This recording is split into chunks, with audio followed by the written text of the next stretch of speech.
so excited for this video because it is about my wedding.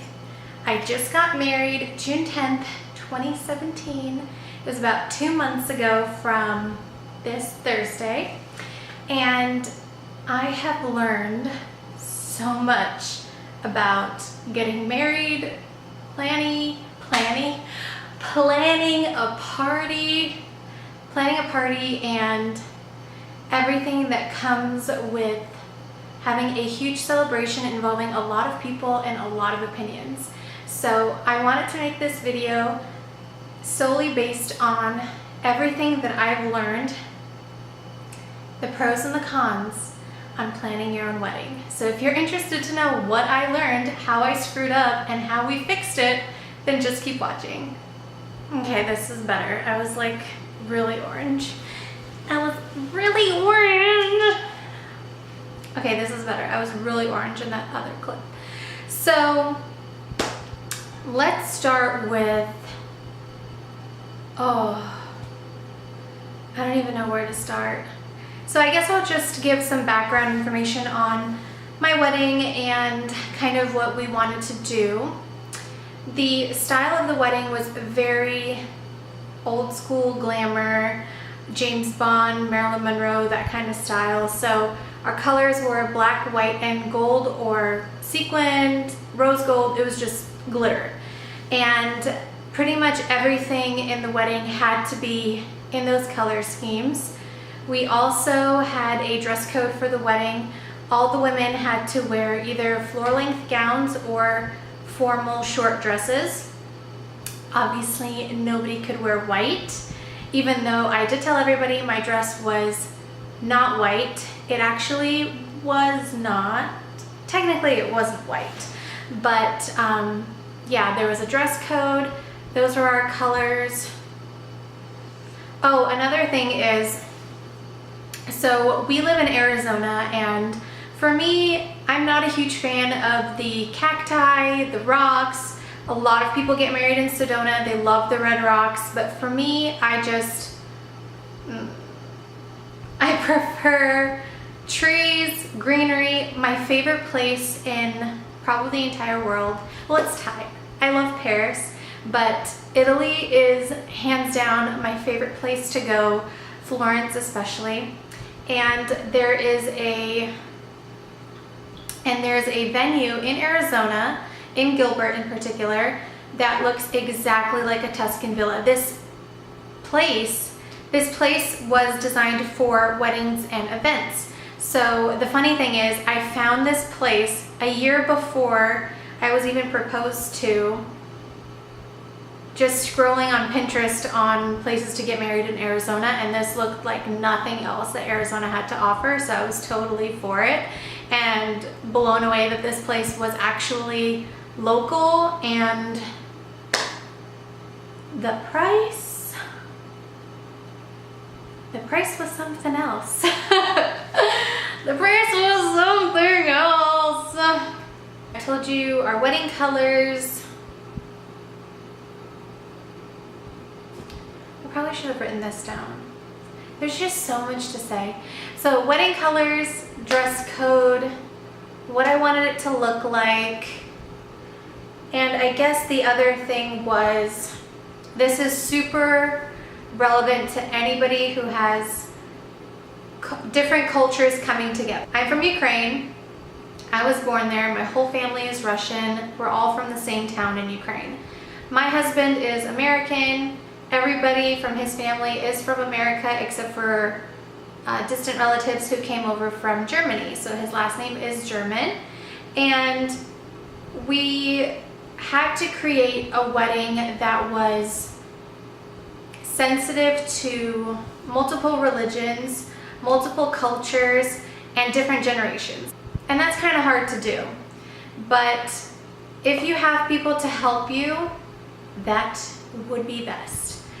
I actually planned the whole wedding with my mom and had multiple times asked for input from my mother-in-law, from my maid of honor, also my sister-in-law, and some other people along the way who gave me some wedding advice. So I definitely was like a sponge and I soaked it all in, but when it came down to it, I felt like this was my wedding and I tried to incorporate as much of me as possible. So something I learned was that a lot of people have different opinions and different styles and different tastes, and you have to be sensitive to that and you have to be accommodating as well. So I would take what everyone had to say and still manage to have the wedding look the way that I wanted to. So for example, I didn't know what I wanted to do for the goodie bag. So basically the gifts that people receive at the wedding. At first I thought I wanted to do a photo booth, but then very quickly did I find out that the wedding was getting very expensive and we were not gonna have a photo booth. And so then I was thinking I wanted to do a sweets table, but the ideas for the sweets table was just not working out. And one of the things I love, and my husband loves, we love French macaroons. So I came up with an idea with my mother-in-law that maybe the gifts that we should give to everybody is a little acrylic box on everybody's plate, on the charger plate when you walk in, and inside will be French macaroons and our initials and everything tied with a little bow. I thought this is a great idea because everybody can have, a couple little sweet treats. It's not M&Ms, it's not Jordan almonds, it's not Hershey's Kisses. It's something unique, something classy, something everybody or almost everybody enjoys, and it's not going to go to waste. If anything, if somebody leaves their French macaroon, we will definitely eat it. So the idea we came up with was my mother-in-law was practicing for months to make French macaroons, and they turned out amazing. We had the tiramisu flavor and a pink lemonade. It was during the summer, so we wanted to accommodate different tastes and different preferences. So she was responsible for making the goodie bags, and that was super helpful. Also, another thing that was really special was my father-in-law handmade a huge, I don't know, what is it, like 10 feet by 7 foot, no. I think it's like a 12-foot mirror. It's huge. It's a huge mirror, and he handmade it over a course of a few months for our wedding, and we actually used the mirror as a seating chart for the wedding. It was the most beautiful thing I've ever seen, and after the wedding, of course, you wipe down all the names that were written in calligraphy by my mother-in-law, and it's hanging in our home now that we get to use for outfits of the day. So it's a win-win situation. That was one of the gifts we received, and it was such a huge component of the wedding. So I gave something that happens when you get married is everybody kind of wants to help, and you don't really know how you want them to help because you don't really know what you're supposed to do. You don't know what's expected of you. You don't really know what little detail goes into planning a wedding unless you've gotten married before. So I didn't really know what I wanted help from everybody with. So I didn't really know what I wanted everyone to help me with, but as we started to go through the wedding process, or through the wedding planning process, I started to see what certain people's passion projects were. Like my mother-in-law, she was really passionate about making these French macaroons and making these little acrylic boxes, which was so special because it would have been so expensive to get these things done and the way that I wanted it, and we were able to practice, and every time she practiced we got to eat it, so it worked out perfectly. And my maid of honor was super busy with everything that had to do with pre-wedding, so the bachelorette party, which was amazing, and the bridal party, tea party themed event. So she was really busy with that, but she also helped my mother-in-law with the mirror and writing in calligraphy because we had a lot of names to write down. And everything else pretty much fell on my mom because I can't make a decision to save my life. I couldn't make a decision to save my life my whole life. So planning a wedding, I don't know how to do that because I can't make a decision. We literally went to, where did we go? We went to go pick out the flowers, and I was doing my research on the flowers, but we came to talk to the lady and we came to talk to the florist, and I did not realize how stupid I was about flowers. I literally just told her, I want round white flowers. And she's like, okay, well, we have roses, we have this, we have that. And I'm like, oh my gosh, I don't know. And this was at a point where I was getting a little overwhelmed. So I literally look at my mom and I was like, just pick whatever you want since you are paying for it, and I'll be okay with it as long as they're white, round flowers. So that was one thing that I really enjoyed about planning the wedding, is I tried to stay as consistent as possible with everything that I was looking for. So because my colors were black, white, and gold, I was looking for everything black, white, and gold. But then you get to like the invitations and there's 120 different shades of white. At that point I was like, oh my gosh, just give me the cheapest color. I don't really care. I just want the invitations already sent out that were supposed to be like sent out a while ago. So that's something I would highly recommend, is just staying consistent with what you're looking for, and it'll make the process a lot easier. Also, giving everyone a job to do will take the pressure off of you, and they're helping you, and then you can look back at the wedding and you can see all the love and attention that everyone put towards your wedding. Something else I learned with the wedding planning process is having deadlines is crucial. And having deadlines for particular things is crucial. I used the Knot app on my phone, and I pretty much followed their outline as to what you should have accomplished by which month leading up to your wedding. We were pretty good about following that for the most part. There was a few things that didn't pertain to us, or it wasn't a particular time that something had to be done. But I really recommend following a guideline from an app like that, because obviously it's worked out for a lot of people, and it worked out for us, and it took some stress off of our shoulders. But there's still a lot of stress to go around, don't you worry. There's a lot of stress. Yeah, there was a lot of stress because you try to make everybody happy. And something I was told was, yes, it's your wedding, however, it's a party for everyone. And that made sense to me, because you're trying to create a party, you're trying to create an environment where everyone can feel welcome, everyone can feel comfortable and have a great time. It's not just about you and what you want, because that may make other people not enjoy the experience as fully as you want them to. So as an example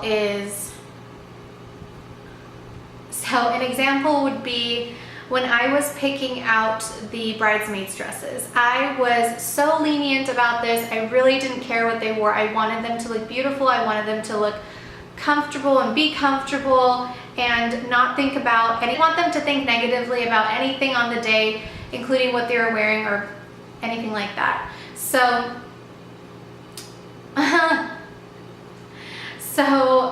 I was talking to a couple bridesmaids, and they had certain dresses picked out. I just gave them, I told them the guidelines were a floor-length dress, and it had to be sequined. It doesn't matter like gold or rose gold, it just had to be floor-length and sequined.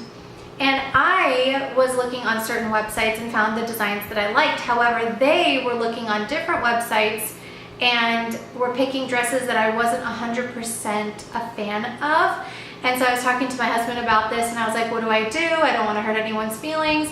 And he gave me such good advice on this topic. He said, why don't you pick,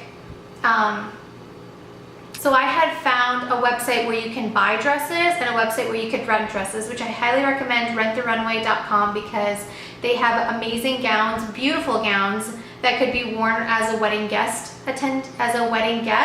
or being in the wedding. And so he said, why don't you just pick like 3 dresses from the Rent the Runway and 3 dresses that somebody could purchase, and make them your choices and send that out to your bridesmaids. That way, whatever they pick, whatever they choose to wear, you're already approving it. And I didn't even think about that. And it turned out perfectly, because All the girls had the most beautiful dresses and it all looked amazing and they were comfortable and they were beautiful and the photos turned out perfect. That's really good advice I would recommend to anybody who's planning a wedding and doesn't want to hurt anyone's feelings. Just create a list of dresses you already pre-approve of, give that to them, and then whatever they choose, you're already happy with it and they're happy with it too. Oh, so this is a good one. Who to invite to the wedding. Russian people, we're everywhere. We know everybody, we've been everywhere. You could probably throw a rock on any state, on any country, and there will be somebody who knows somebody who knows somebody who lives there. Because when we immigrate everywhere. So it was really hard to say no to certain people because you feel really guilty. However, we were getting married in Arizona, so automatically you invite people who live in Arizona because it's easy for them to get to you, and then you pretty much invite any immediate family or extended family in other states closer by, and then to your friends elsewhere. So for us it was really difficult because we know a lot of people that live in Arizona, we know a lot of people that live in California because we lived in San Francisco for a very long time. That's where we immigrated to after leaving Ukraine.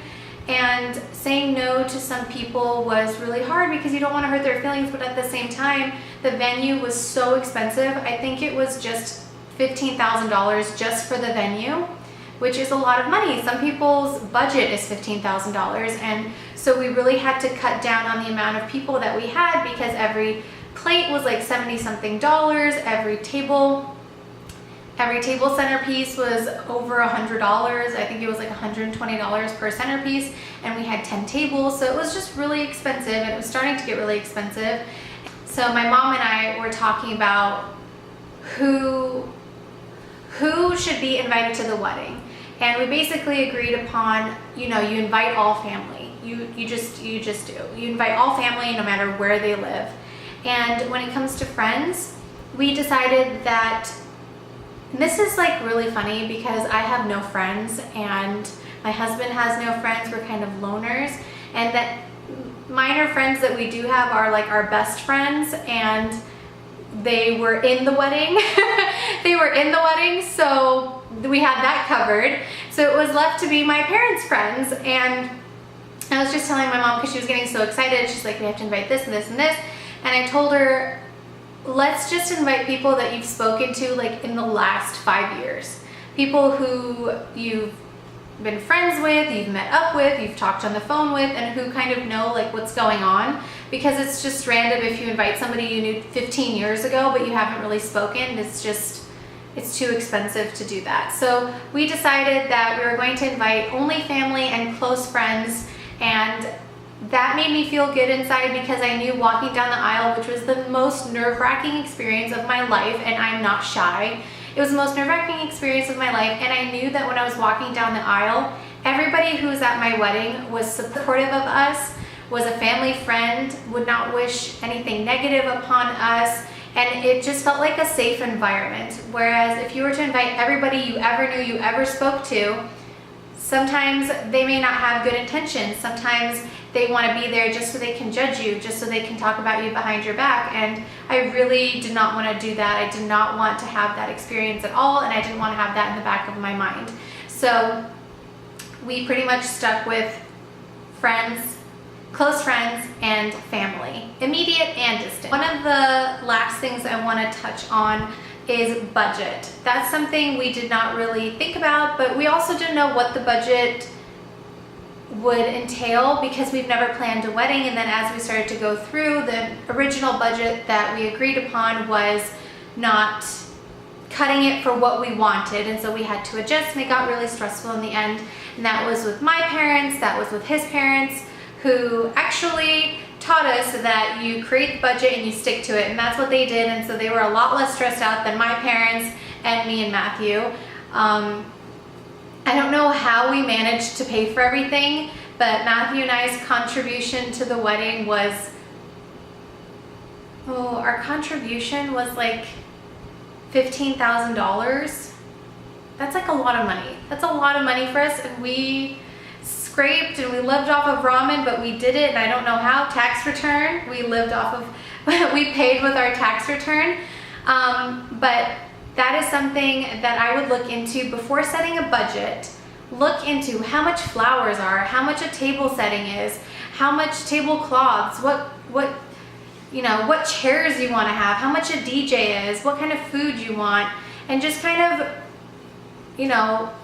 throw those ideas around, look into it. I didn't look into anything. I honestly was just like, oh, I like that, I like that, I like that. And then they would rack up the bill and you're like, oh my gosh, maybe I really didn't want that, but then it's so beautiful and you can't take it away. And I've cried so many times over this because I was torn on, should we keep it? Should we do something else? Should we pick something that was less expensive?